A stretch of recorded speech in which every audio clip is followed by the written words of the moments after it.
Things have slowed down in terms of new releases since the Steam Winter Sale is this week, but there are still a couple of games of interest, beginning with the 1.0 release of Heart of Crown Online, a turn-based deck-building card game where you vie for influence in an empire thrown into crisis by the death of its emperor. Seeking to secure the throne for your chosen princess, use money earned from your estates to purchase new land and action cards, grow your deck with powerful strategies, and recruit senators, dukes, and other influential figures whose effects can swing momentum in your favor. As you expand your political and economic reach, your succession score climbs, and when it reaches a decisive threshold, you achieve coronation and claim victory over rival contenders in the succession war. The core contest unfolds over structured turns, where card draws, hand management, and tactical purchases matter, and each princess candidate offers distinct effects that shape how your deck performs and what strategies you prioritize. Online crossplay lets you match against others in ranked or casual matches,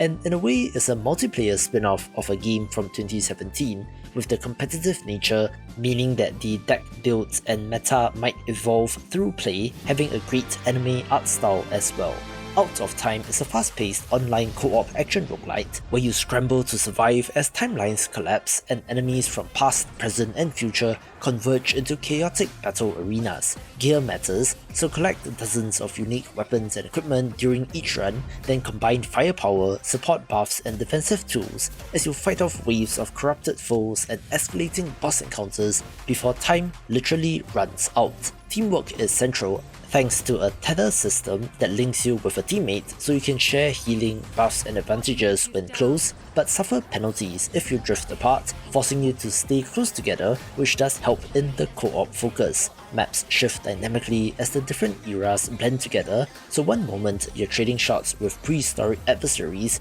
and the next you're dodging cybernetic foes in a fractured futuristic wasteland, with procedural events and era transitions keeping each attempt unpredictable and fresh, looking like a good one of these. A roguelite ARPG is Varthos, Heir to the Throne, set in a gritty fantasy world where you're summoned by the god Varthos to fight for the throne, pitting you against hordes of monsters in fast-paced, isometric hack-and-slash combat. Dungeons are procedurally generated, where the battle for dominance demands sharp reactions and smart gear choices as you carve through enemies with melee weapons, range attacks, and magic, with each fallen hero's experience carrying forward into the next attempt. The newly resurrected champion inherits the accomplishments and the loot of their predecessors, steadily building strength, which is their main progression system. But at the same time, dangers and threats increase as well. Gear and skills are not bound to fixed classes, but evolve through unrestricted development and loot collection, letting you customize how you approach every encounter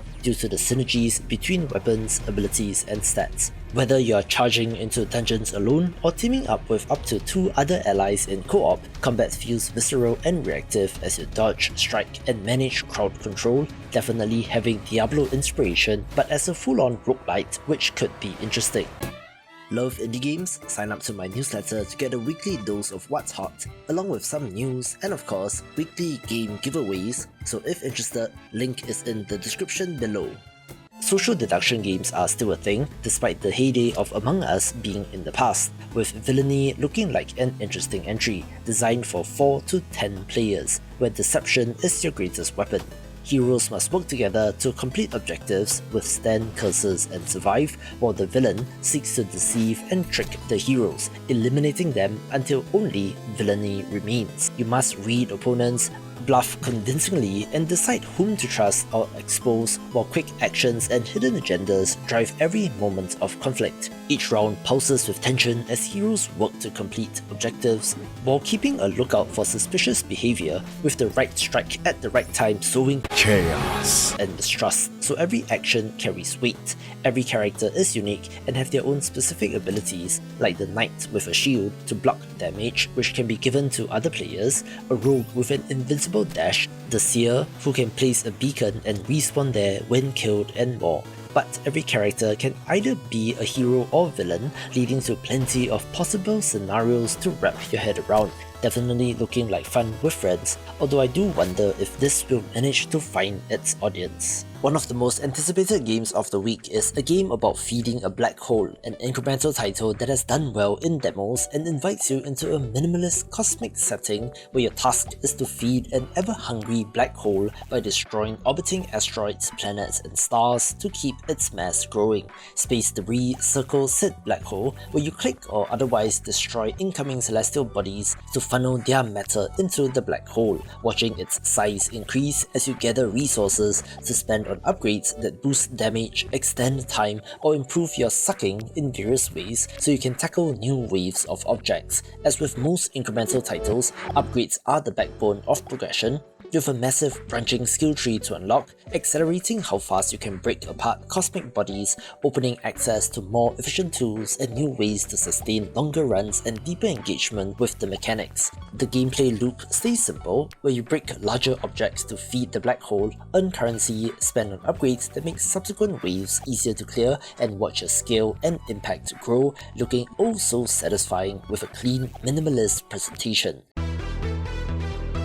Other games begin with Barely Breathe, a roguelite deck builder set in a deceptively charming toy shop where the cutest teddy bears come to life each night to fight in a no-holds-barred tournament that determines their placement on the shelves and by extension, their chance of being taken to a forever home. In this whimsical yet brutal tournament, you take control of Toby, a gentle bear thrust into combat by a sadistic shopkeeper, stacking cards, landing insane combos, and purchasing ability upgrades as you clash with waves of enemies and bosses that change every run. Combat is your standard turn-based fare, letting you equip weapon effects, skill cards, consumable candies, and powerful patches that reshape your strategy for every battle, with defeated foes dropping unique cards and rewards which you can incorporate into your deck. Between battles, the toy shop's enigmatic proprietor, Grimbo, lets you purchase new cards, banish or enhance existing ones, and fine-tune your strategy for the next battle, while dozens of cards, patches, and consumables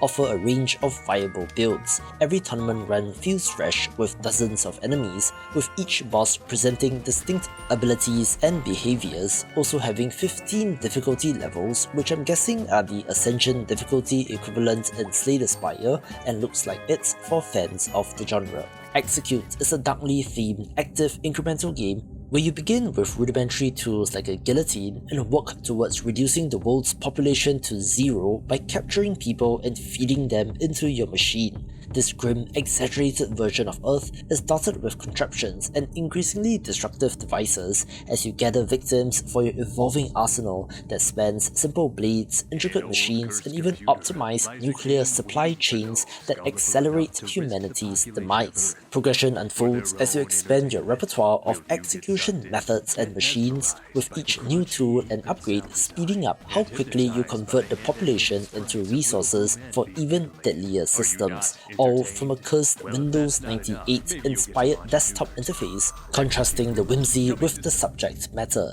It's kind of messed up in theme and does have surprisingly gory animations, so it's an incremental title with an attitude that might be worth a look and is the hidden gem of the week. Something very different in terms of vibes is OrePlant, a bottom-of-screen idle simulation game where you nurture and expand a magical farm in a fantasy realm centered around the legendary World Tree, growing giant mineral plants and restoring a once dormant land to life. Set in an enchanting world with adorable companions, you tend to plots where mineral crops sprout and flourish, use friendly robots to automate growth, fish with a cute animal buddy for food and materials, and cook meals that grant buffs to help you on your journey. As you harvest minerals and resources, you can decorate and customize your cozy homestead, cook a variety of dishes and ingredients gathered, and explore surrounding areas that hide secrets and relics to bring back into your revitalized domain. It does have a gentle farming game-like gameplay loop without any real threat or combat, where the fun is in the pleasant interactions, growing stuff and the pixel art, and might have a compelling gameplay loop. Another bottom-of-screen idle game is Peacequarium, a serene aquarium simulator designed to sit on your desktop or run in full screen while you go about your day, letting you nurture a vibrant underwater world as you study, work, or relax. Set in a cozy aquatic setting filled with colourful fish that range from common to rare, epic, and legendary, you start with simple tanks and gradually grow both your fish collection and your earnings by feeding, upgrading, and selling fish to unlock deeper progression. Growth happens through an endless array of upgrades that boost how much each species earns per second, which you can then use to purchase upgrades like increasing feed power, expanding aquarium capacity, and unlocking new backgrounds or calming color schemes that personalize your tanks. You can apply trait modifiers from your inventory to make fish feel more unique, while special glowing variants drop occasionally, which are triple the value of their normal counterparts. Whether you watch your aquariums actively or let them passively generate earnings even while the game is closed, the loop of discovery, upgrade, and gentle growth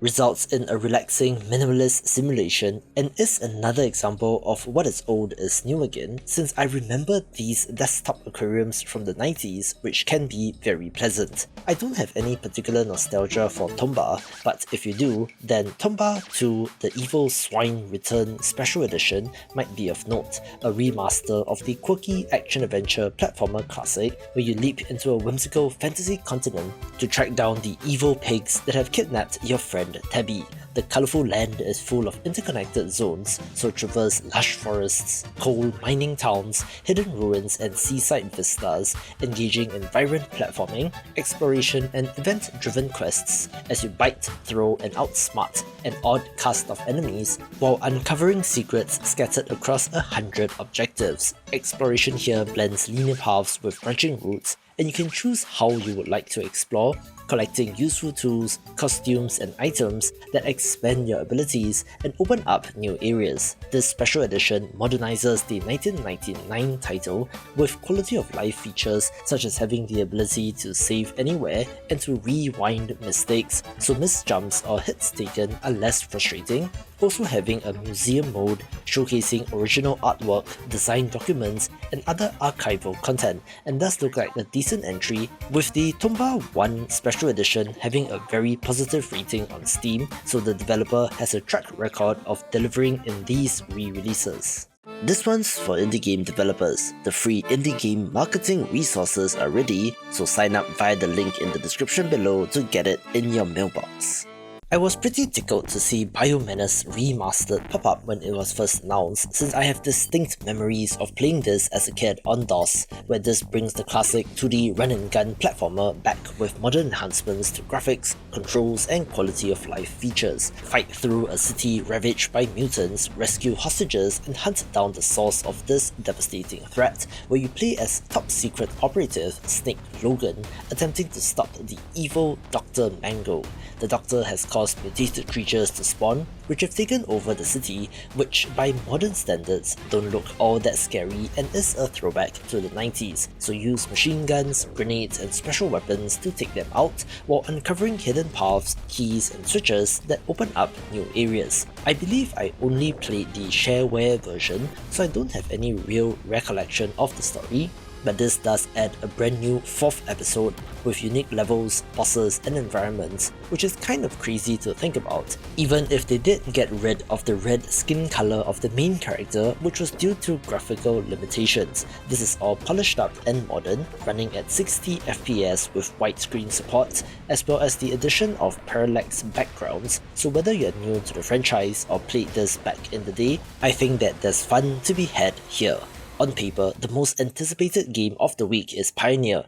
an open-world first-person MMO FPS set on a haunting post-apocalyptic island where desolate Soviet-era structures, mutants, and anomalies lurk amid abandoned labs, bunkers, and decaying towns. In this bleak world, you explore over 50 square kilometers of territory filled with danger and mystery, while you engage in both dynamic PvE missions and intense PvP encounters that demand tactical thinking, smart resource management, and real survival instincts as hunger, rest, and equipment all factor into how long you can endure. Story quests, faction missions, and exploration reveals lore and unlocks rewards as you align with different groups that offer unique gear, narrative threads, and loyalty bonuses. In the extraction-style Shadowlands mode, tests your mettle with high-risk combat and valuable loot hidden deep within hostile zones. Weapon customization is extensive, so you can mod and tweak each firearm and module,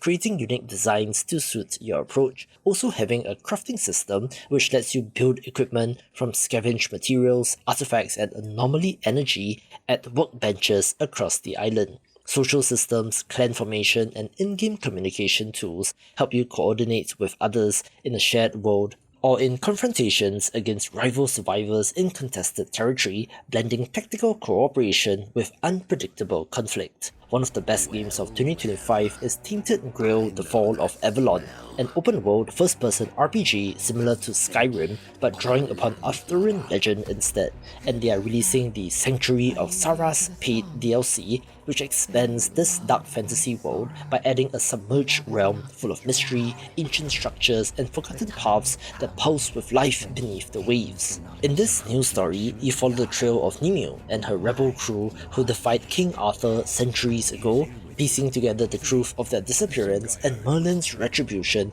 as you explore the drowned sanctuary of Saras and uncover its secrets. Around 15 hours of new quests, over 20 handcrafted dungeons, dozens of new enemies, and unique epic bosses await, with progression here being tied to a new system centered around 3 completely new distinct skill trees which you add points to via secret shrines. You can choose which skill tree is active at any one time, allowing you to reshape your build on the fly, which will be needed to tackle the new challenges. Over 100 new equipment items such as armor sets, weapons, rings, amulets, relics and spells gives you even more options, while new characters you meet and choices you make deepen immersion in the lore and Avalon's submerged past. It is not endgame DLC, instead being accessible after the second act of the main campaign, making this game even better. We also have the early access release of Raiders of Black Veil, a co-op action roguelite set in a dystopian industrial fantasy world